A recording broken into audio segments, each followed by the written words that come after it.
Fidèles téléspectateurs, bonjour, shalom, là où vous êtes. Libota Nzambe Mobimba, Bana Poto, Bana Paris, Bana États-Unis, Bana Asie, Bana Océanie. Te pesi binombote na Komo Nzambe à l'évangéliste Josué Lokamba Kounz, l'homme du second souffle. Comme vous le savez, c'est votre émission Second Souffle New Look. Dans la carte sa continuité, il y a délivrance de famille, mais cette fois-ci spécial mois de mars et surtout cette journée consacrée, c'est celle du 31 mars 2017, 12h à 18h heure de Kinshasa. Et ça, Mokolo Oyoyo. Continuité et délivrance des familles au Salema, toujours Sambelana, avenue qui passe à numéro 24 commune Angaba, quartier Baoba, juste route université. Alors, Lelo na Mokola Lelo, Nazanga Mokote, Nazana évangéliste, je suis le Kamba Kounz pour une dernière fois à Zongi Lisusu, na émission la Bino New Look. Toyambi Awawa, c'est parce que nous voulons réellement continuer à lui poser toujours des questions parce que tout ça vraiment on a posé ça à Yanola Kabiso, na mituna na biso parce que tout outil déjà en février Ozaki journée à les 24 to Sambelaki. Alors nazo pesaye déjà maloba na lobi bonjour papa. Bonjour le journaliste. Voilà, évangéliste je suis le Kambakounz, la moindre de tous, Nenge Olinga Komi Lobela. Toyambio na plateau na biso second souffle New Look cette fois-ci. Kotu na yo à propos il y a délivrance de famille. Parce que tout le monde qui est les cas qui na mois de février, ils qui quand même plein à craquer. Vous avez qui na place sur Tchabatu. Libota Nzambe Sambelaki malgré mbou le betara journango. On a senti que Batu va répondre qui positivement. Mais maintenant, c'est comme si pour ça, on est lioté. Bon, bakisi sous journée, sous mois de mars. D'abord, je remercie Nzambe. Je permettre pour nous sur la Nayo et puis na banana Zambalanda. Je sais que c'est pas moi. Je suis le moindre de tous les évangélistes du monde. Je ne suis rien. C'est la grâce du Seigneur. Alors, là, on a kolobangwana puisque bino moko bo zalaki, bo munaki, mbula et beta banda tongo ti 12 heures.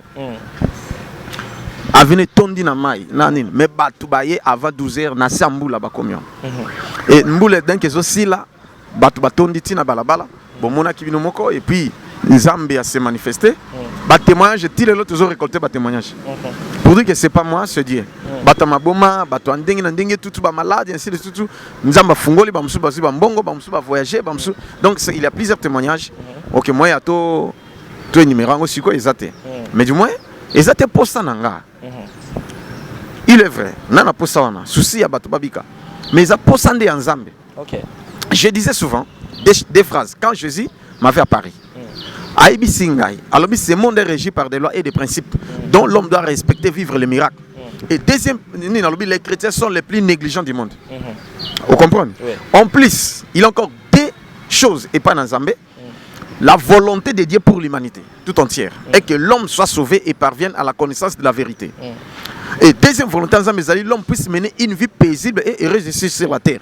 C'est pourquoi Oyo, il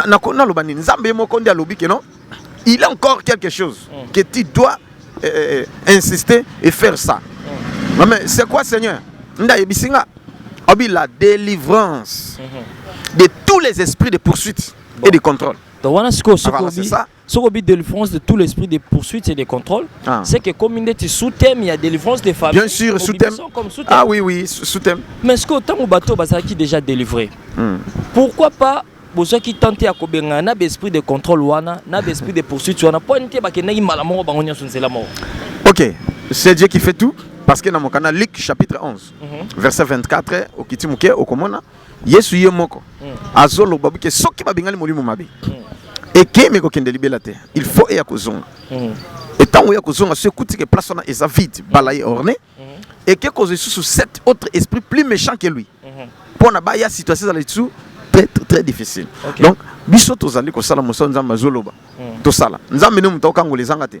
Alors il y a des gens les lois de délivrance ya mbongo aux mbongo mais esprit na poursuite ko landa yo ti opère mbongo. Alors il faut prier pour ça aussi. Voilà, aux yeux ça là. Mais ce qui est esprit à poursuite l'andio, ti musane ko beba.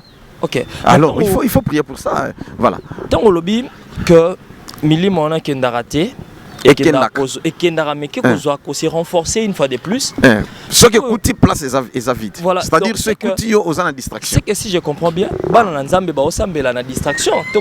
Il y en a plusieurs qui prient dans la distraction. Paix au bazo prier, la concentration au bazo tambo na crainte ensemble.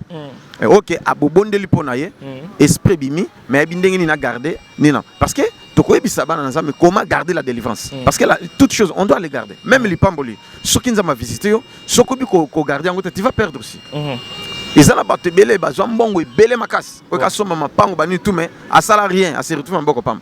Non, nous sommes bon mouké, mais et matiti a comme nango belé, puis aibil qu'on maîtrise. Voilà, c'est ça. Il faut enseigner les enfants de Dieu. Il y a telle chose. Évangile, je suis le Kamba.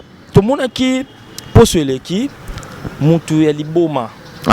Oyo que azana Angola Liboma pesa baba azababa ah ouais papa parents naie alanda qui juste na radio bon atieka mail kolo radio après prière a Mélissier abiki siko muta modèle wana pe azu musala lisu azu pe na musala siko nenga biki bongo na nenga azu musala wana croyez-vous que le mauvais esprit est koki soupe kolandaye? Bien sûr et koki kolandaye yango il faut t'encadrer. Voilà ce que tu peux faire, ce que tu ne peux pas faire. Je lui ai déjà dit. Vous comprenez ce qu'on a dit, vous avez baba. Bon, alors tu as souffert pendant plusieurs années. Le long et deuxième chose, parce que je disais souvent que la volonté de Dieu est que l'homme soit sauvé et parvienne à la connaissance de la vérité. Et deuxième chose, la volonté de Dieu est que l'homme puisse mener une vie paisible et heureuse ici sur la terre. Bon, pour mener une vie paisible et heureuse, tu dois avoir une activité. Bon, c'est pourquoi Nzambe aye kopese musala. Or, tanga zaleka na nini avant comme liboma azalaki d'abord baba mais aye kola musala quand même. OK. Voilà. Nde tanga biki. Liboma sili kibaba pe sili. Ba engagé pas ba indien, aza chauffeur ba indien siko. Mais siko au moins siko na bisie ce qu'il faut faire pour que au garder délivrance na yo esprit en ezongi sous terre ni kibaba ni liboma ni pe au exceller très bien et consort. Je lui ai déjà dit. Bon, mais siko tango ozo mekakoloba que batu nyonso ba vivre paisiblement sur terre. Ouais. Mais ngala yebi ba mabota msusu o eza que ba parents na bango moko ba sela mabota na bango na ba contrat moko na ba lien moko quelconque. Et que paisibilité ozo lukela bango wana ko yara jamais. Siko bato modèle wana oko s'adresser nini pona bango. Ba leki pharaon na moteme 15 te. N'habite so comprendre. Nazo comprendre. Voilà, moi na nzamba tikali moi na nzamba. Soki o torturer lelo, o kangi lelo. Nabiso jour nzamba ya ko délivrer. Ata yo paro kangaka o seleke na kangabi, o kufa. Parce que il y en a plusieurs témoignages. Mais ce que ça la batumsu ba même na veni, na lobi même na veni o tozali. Il a toute une famille, batanga. Ba sisi na campus banini tout. Baza 8. Na basi na mibale. Mais babala kate bazaka pe misala te. Papa na bango akanga bana na kisi. Pona yazwa mbongo bani tout est consort. Et puis maman complice. Metango kaka bana mibale kaka ba yaki na église. To prier Nzambe. Nzamba lobi ndenge bozo kende wana. Bozo mai. To prier bozo paka na lupango sili. Bon. Etango bake basopi na butu papa salali. 6 heures, non pardon, 5 heures papa la musi bana nyonso. Afandisi bango biso bobo mingai. Papa nanini? Oh non. Bobebisi makamna ngai. Nandenge ni robo sopaki mai. Mai wapi obo kenozo soki mai ndenge nini? Oyo ba bondele pona soki ndenge nini? Bosopi alo ngana ofandi siswate. So na vanda na okufa na ngana mosanga. Nde sali ke bakima. Donc c'est que maman yo ezara mamba solo. Bakimi. Il en a bien. Tant bakimi bake fanda ipa na ndeko. Basali 3 mois. Bana ba na bisi bana au monde bakimi na à moins que ba se repentir. Soki ba se repentir te retourne ba so bazongia. Bakufa. Pe ya Holanda. Si tu dis, si tu fais. Tant que zongi na butu. Herba komi, dès que papa tia makulanda ka kwe a piqué crise. Bon. Ba mena musala na hôpital musala wa banosala. Ba ino boyene bembe.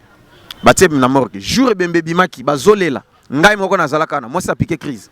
A komi kizengi ti autokufa. Et dès que ba kufi bana ba funga. Mais c'est quoi papa yo tu vois pour dire que kolobate impossible et pas dans impossible exact. Mais on est un crime. Mais crime ils ont bomi puisque bah sacrifier toute une génération. Non, je suis très en colère. Tu vois comme je parle. Je dis que je suis très en colère. Ce qui est la bituma makofi, na mettre ceinture na deuxième dan na 10 jours. Bon. Na coupe. Donc kapo bituma et comment ya nini ya molimo. Bituma comme molimo. Et voilà. Bituma comme molimo. Et comment ya molimo na yango kanda nanga ezali. O nyoso nyoko la mona na nzambe. Que famille na bino bo réussir te. Famille na bino bo so bonga te. Tala ngana souffrir. Ouais. Vous comprenez? Naïbi souffrance n'est ça. Et ce qui me souffrir, ça me cœur. Pour l'anime, Nazali qui rejeté, abandonné, et parce que je suis orphelin, il n'y a rien. Et la famille m'a rejeté aussi. Et je suis parti habiter chez un pasteur ici à Mumbele, sur Mounzana 40. Le pasteur m'a torturé jusqu'à ce qu'il ait commis recevoir à Kombi. Nazole ka awa na prince oyo. Nga il reste. Vous comprenez ce que? Et pasteur a bengani nga nazangi place, na komi fazer, na komi la na mituka weza na ila na balabala. Tu vois, je connais la souffrance. Et je suis devenu fazer. Et tant que Yesu abimeli ngai, ayebi singa ba principe na tosa, na tosi yango. Et maintenant je dis que je suis l'homme le plus heureux du monde. Voilà. Mais mutu nyoso zo souffrir. Nazana compassion na lingate. Alors je dois tout faire pour que na prier nzamba kangolai. Je suis comme Moïse. Yango posoneza mutu nyoso za nesengo a vivre bien ningo vivant. Oui. Même si ko faut ba que yo ba sacrifice oyo passer nango. Ba était pour passer nango peut-être bango bazuite en roleka na banzela wana te mais pour cause linga toujours faciliter mo zora batu boye simplement. Merci beaucoup. Moïse dans nzamba tindaki ba parcours ya Moïse. Mais Israël nyoso ka baleka bongo te. Mais bah, bénéficier quand même na grâce de Moïse. Il était venu pour délivrer les enfants d'Israël sous l'esclavagisme des Égyptiens. Mais dis-moi une chose. Délivrance c'est bango batu bakufaki. Na bi pharaon na armée na ye na ba égyptien na bazalaki batu to banyama. Bazaki pena batu ko? Bakufaki te. Bakufaki ba mele mai. Ah voilà. Na bi elitangwa yaki. Batu bakufaki to te. Bakufaki. Donc chaque prophète azali na mission na ye. Oyanga mission nzamba pesinga yango. Vous comprenez? Eh voilà. Il y a aussi un bateau. Nako somba likambo na yo. Pe nako prier. Ah voilà. Mais aux âmes kasi okomi olandela ngo mais parce que milimo wana peu importe le cas aux âmes tu ope na nzoto. Babara l'esprit est tellement bien disposé mais la chair est faible. Croyez-vous que mukolo yo ko sala mbeba moko boye l'esprit n'est récupéré oté? Nalobi les communs mortels des hommes ce sont des erreurs. L'homme est faillible. Et Bible lobique je bénis l'Éternel parce que sa puissance agit dans mes faiblesses. Donc même si je suis faible, Dieu agit. Est-ce que nous allons mais est-ce que nous profiter de l'angola par l'hôtel mais non. Cette fois ta quoi il y a même la faiblesse. Non, même la faiblesse nanga, Dieu agit toujours. Et voilà c'est ça. Mais du moins, je ne me laisserai jamais asservi par quoi que ce soit parce que bandana bandi non n'a jamais retourné.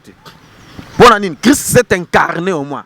Et je dis souvent que si moi je vis, ce n'est plus moi qui vis, c'est Jésus qui vit en moi.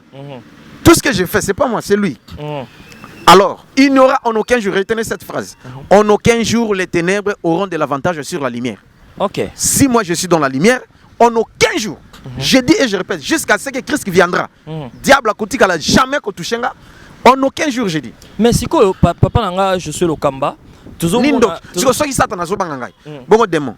Mais tout le monde a pasteur rebellé lelo ene na bino mingi babungi bakoti babungi soki babungi wana etali bango mais siko bokomi ko bangisa biso parce que lelo tozoye balisu te réellement qui sont dans le vrai qui sont dans le faux parce que bien nyos bozera na kombo moko ya Yesu mutu nyos akomotanga kombo ya Yesu mutu nyos akomi kosala ba miracle na kombo ya Yesu siko tozoye baté jusque là parce que omoni batumsu botala biso lelo oui, mon tout le monde a insisté trop. Mais bah doute continuer qu'à toujours parce que bah témoignage y a ma bé et zo mon témoigner les lots on a tout dans la question bah croiser des belés les caras na Kinshasa bah to ba bikawana tout le monde a tamoroté à le battre après 10 ans que ngaye européen nazara ko kanatika vélo na tambola ya solo. Ah bon voilà et nakolo baboy. Bâtiment j'en ai un montage et zali parce que nous avons que plusieurs viendront en mon nom et ils vont opérer des miracles au nom de Jésus. Oh c'est pas Jésus à tel point qu'il va séduire même Naba Eli mais ndé après ça ici on koye ba mona misala na bango on comprend le sigo et misala bango yebani et bien pour les ba ibi que non baza ba faux alors pourquoi les suivre oh bazola na bango baza aveuglé mais dis-moi s'il y a des faux il y a des vrais bien que nous sommes minoritaires mais majorité parce que tous en a Christ bon ba preuve oyo ya biso neti papa moko comme Grégoire hein azali directeur na RVA lisu moko etoboka lisu moko ekufi cataracte bayaki na yakoya kosimba afin ate wana to bondeli nzambe lisu ya sika ebimi on comprend ce que au vu de tout le monde lisu sika ebimi nengeni mais c'est ngana ko ebimi nengeni mais voilà il y a des témoignages que beaucoup lekisango bato ba mona ok bon nazali na bureau te na yamba na miso bato nyonso même moi-même je ne pensais pas et je ne croyais pas que papa yo lisu sika kobima ezali pe na idée na ngate mais du moins to solo lik et sili na tie maboko na kombo na Yesu amen amen papa talangai nazomona lisu ya sika ndenge bimi pe papa telema yambinga donc et créer scandale bon sikoyo tilelo aza vivant tilelo aza voyant tu vois il y a des fous qui ont été guéris il y a des paralytiques qui ont été guéris il y a des gens de sida au bazana sida babiki au bazana cancer diabète babiki ils sont là bamsukutu baza moi c'est pasteur abela diabète depuis 1994 tout a cyclené à 550 na ba régime nyonso tout depuis 1994 peut-être zalaki non tamso botami to botami non zalaki mais j'étais encore gosse voilà jusqu'à présent to bondeli nzambe abiki les moko à corps médical abiki l'IA a vérifié plusieurs fois et puis on a témoigné et passé déjà 6 mois pour on a passé ordre de l'IA biloko tout mais là bas secret tout ba pection mela aller améliorer plusieurs fois que ça l'examen et loko ezate tilelo to a secret kangama kana 80 c'est tout si comme on siko o ya bongo eza montage te mais siko bo ça la montage pour ça succès ba ko sabatu bazali mais suka boy bo tout na bango bato wana babiki o babika ko ba témoin baza wapi. Ah mais c'est ça maintenant le problème. Le public qui doit bako ça. Parce que obiso to zoloba toke kaka so comme une église luka tuna comment vérifiable et palpable. Bon mutaza na poto na loba bonde to sabo. Mutaza aux États-Unis abiki hein ba opérer 2 fois na miom et puis miom misusu eye lisusu soki comme vibron abi na poto na ina mobali naye. Bon sikoyo o coopérer ndenge a bengi na téléphone to bondeli nzamba limusi yango et puis ba sala ki non il faut opérer les choses ba ki sur l'hôpital il n'y a rien et puis des gens qui bon en tout cas il y a plusieurs témoignages de loin comme de près en Australie na États-Unis na Asie na Europe na quelques pays africains et ici à Kinshasa aussi voilà et Dieu fait de grandes choses de merveilleuses choses c'est pourquoi je dis à tous ceux qui me suivent la délivrance il y a esprit il y a contrôle il y a poursuite ndeto zolobel. Ah, si quoi délivrance il y a esprit à contrôle puis à poursuite nengozo lo bawana mais évangile je sais le kam mangozo bang sanga momuke na ko banga ngeza na mona ki ndenge nini programme banda de 12h à 18h batu basambela obike er moko ba prière ba combat spirituel oyo ondié comme le gamandelo comment on que batu ba sambela mingi et changement zo ya mukie changement zo muke maintenant ils ont senga nini réellement na peuple de Dieu oyo bazo se sacrifier na kosambela pour ba trouver réellement ba solution na bango na mokanda ya Jacques Nzamba lobin vous priez et vous ne recevez pas parce que vous priez mal. Ah voilà mais il faut enseigner tous enseigner bato mais bato a poto Europe Asie Australie ni tout ils ont cet enseignement donc sur comment prier. Et quelques personnes au niveau de l'église aussi. Oui. J'ai enseigné ça. Quant à vous de mettre en pratique, c'est tout. Pourquoi vous êtes négligent? Et bon, peut-être ils peuvent m'appeler ou alors ils peuvent venir. Bas enseignement, comment prier. Tout là que ça moutou. N'engina sambela. N'engina sala pour notre succès et ainsi de suite. Papa, je suis. Mais ils sont là, ils ont le cambo à succès. Parce que ils ont un komoko. Aza boxer. Mais aïbanité.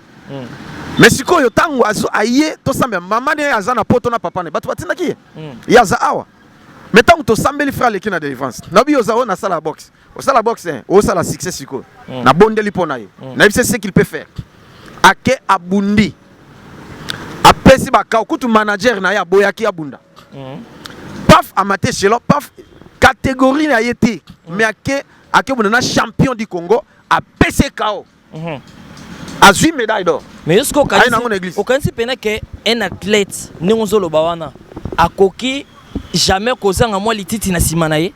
N'abissure ba boxeur, ba catcheur. Moi j'étais sportif. Na monde à sport, et à la foot, et à nine, et à difficile au coup sans fétiche. Mais oui, c'est ça maintenant le problème. Voilà, c'est pourquoi il faut sikoyo. Ah voilà.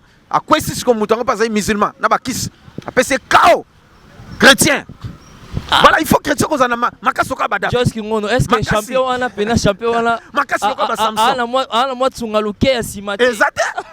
On a pensé que prière, on a dit ça la prière, ça libo esi yaka. Fukama na fukami. Et puis tango aye, akuta na siso yamba batu. Na obima na balabala. Na fukami na balabala. Na simi to makofi na côte si onction aw. Mutu yo soko bete likof. Kao. Kende. Tanga ke mais Bogotala. Oui, image on a des coachs qui ont balancé biso déjà cette première partie.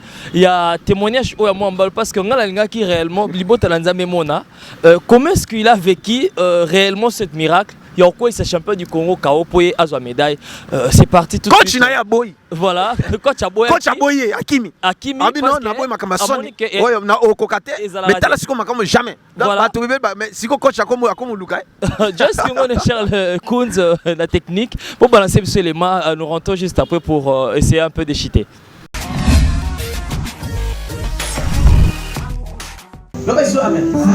Voilà. Nous allons avoir une médaille d'or. What are the médailles? Médaille à Guinée, il y a Wolo, il y a or. On m'a dit médaille or, Ndeko, Ngana Lobate. Yemoga Loba. Voilà. J'ai un homme comme on a des pauvres. Alléluia. Bon, Koko Langa chapitre. Jour mon ayaki à l'église, na kima ubanenji ici campus. Ayaki à pour makolo. Na première bonne avec kana tenir entraînement, ils avaient certain lundi. Alors, nazali kuna kusana ya boité, ma jambe zaki rendez-vous na papa.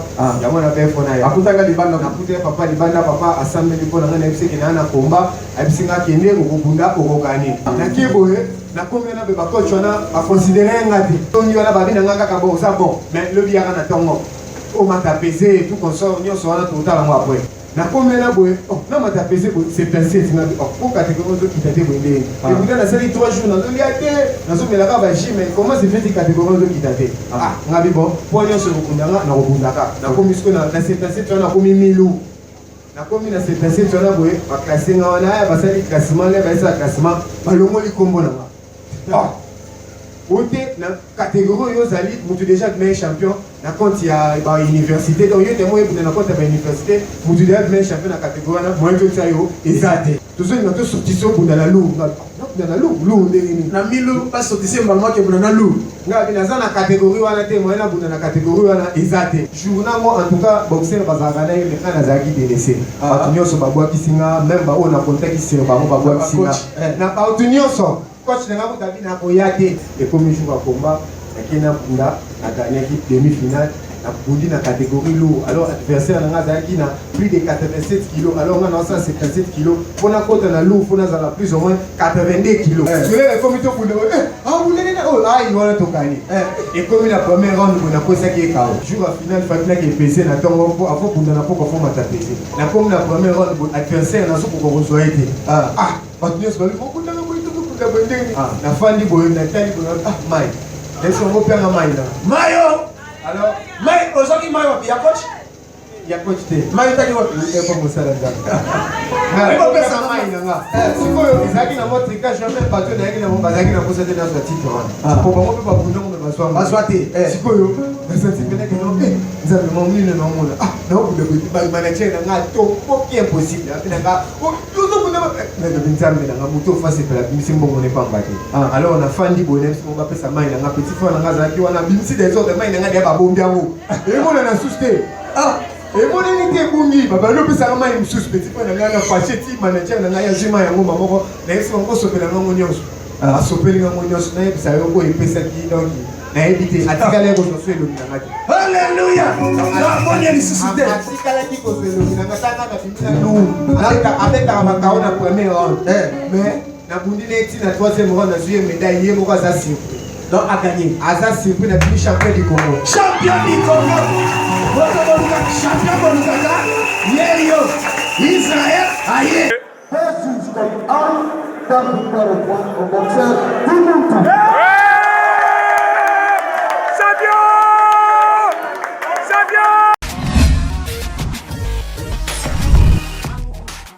Voilà, Libota Lanzambe Botolanda, témoignage à moi en balo. Et c'est mention mingi, comment on a que un boxeur neti nga pena ngai nga na ratembe makasi na ratembe po na bi monde ndenge ezala monde sport oyo na sina mona oke bunana adversaire aose kameli sezo bimana no lemo mais moi mbali oyo a beti mutu waza champion du Congo et puis a remporté 100 kisi a témoigné Binus Bolandi évangile je suis le Kamba ozalaka fier na yo moko to ozalaka fier na Nzambe o asala makambo fier na nga eloko nini fier ne na Nzambe na nga vous comprenez ce que Nzambe na nga muta pesing a mi incarné pesing nguya on voilà c'est tout même temps on ezala ki maître mutatika ko betangati nazaka suna pesoli confiosa donc bano ika ko tunanga ozana kisi pesa bisata kisi ngabi kisi ezate tina tiki monde sport et na côté na monde évangile na be Nzambe esangate voilà évangile c'est juste le Kamba lobi Nzambe zayete alors bandeko boza ebele boza na bakamingi o ezosenga bino boza la délivrer nakuta ndiro mso abiaza na nyoka nkao na libumu na ye akobota te foba ki rozwa mutu na mboka na mbandaka ya kosalisa ye ebele bozana bakichul o botika na babandundu kuna na bamboka kati kati okobala osimba bana te okobala libala kokufela mibali tout ça ezosenga solution pona yo yaka na kipata 24 na commune Ngaba quartier Baoba route université oza mobimba poso komi Nzambe azawa na posa ela yo mobali bomoni pembe na ngai mosali na Nzambe azawa boki ninga lobi yi aza dans le vrai asa ela rakisité asa ela ka esprit maléfique te aka na Yesu o kontara sur ye alors bande konanga na bengi bino pour barap awa wana nilo second souffle vérité ne zara mama likamona biso ici c'est la vérité rien que la vérité et franchement sur le Kamba Kunz to komi na suka mais nazaka na pas si mixer na kabaone misopo et c'est ngoro ça de monsieur zala kaka alors s'adresser un petit peu na bande konyo so bazotala yo na moment oyo mot de la fin na yo pour na émission lelo mot de la fin na ngai zali boye Nzambe déjà atindi biso organisé délivrance ya esprit nyonso ya poursuite na esprit ya contrôle bien que to lobi lango penza mingi te mais esprit landaka vina yo et contrôle ka nyonso sala ka kaka pona yo échouer o réussir te libale kufa o bebe mosale beba makambe beba business beba yo moko o réussir na vite esprit ana ato okepoto e kolando ti o mona makambe simba kate parce que esprit a poursuite ezolanda yo pe ya contrôle zo contrôler alors et travaille en collaboration avec esprit mususu délivrance nango yango le 31 et que ça vendredi le 31 mars 2017 12h à 18h yaka na kipata numéro 24 et puis batu yoso bazan étranger na osala émission pour nabino ndenge ni tokusala et le 31 wana bokozala toujours à partir de 20h bozala na ba écran nabino bolanda na Europe bolanda na États-Unis bolanda partout en Australie tokusala prière pour nabino le 31 na 20h bolanda pe boko prier ensemble nanga et Nzambe a délivré bino baba zali na Kinshasa Brazzaville Gabon Cameroun et ainsi de suite se posa na poto yaka ndenge bato mususu bayaki déjà na mois de février awa baye ba uti poto ba Angola ba ni tutu baye bazongi déjà alors yope yaka soki za na mbongo futa biye yaka ndenge baninga bazoya le 31 parce que musasa benga zoya le 31 oyo vendredi le 31 12h à 18h na kipata numéro 24 et kozala bendabika mama yaka Jésus-Christ a causé un rendez-vous. Jésus-Christ a causé un rendez-vous. Lobby l'évangile je suis le Kamba Kunz Bobangate à Osambela Ponabino.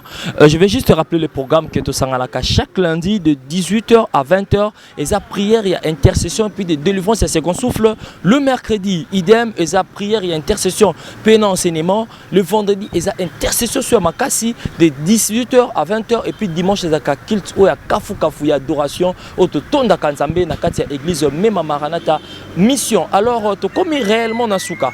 Merci à cette équipe technique qui m'a accompagné aujourd'hui. Joyce Kingono, l'international qui fait tout. Et puis Charles Koun derrière la caméra. Merci à Majid Lokamba, Tantine Via Kiamba, Davina Lokamba, Blessingwala, Lisa Asuki Kana, Papi Fouti, Binonio Sokona Netazine, Napesi Binombote. Alors, papa, Natikelio, caméra Oyo. Devant tout le monde, au sein de la prière et la clôture pour le mois de mars au mon potobi et monsieur Zalara unique mars Moïbayango Totikango pour continuer Tim Kola le 31 mars autre Koutana sous le Longla Bandeko pour tout Sambela micro za yo maloba mboka na yom tozola nanga salaka katene tozo simbangai et Nzamba se manifester katina yo na bondeli Nzambe oza souverain yonde mutokangolaka yonde mutobikisaka bikisa bana na yo au nom de Jésus, bon vivre second souffle. Place Bozali. Onction Nzambe landabino.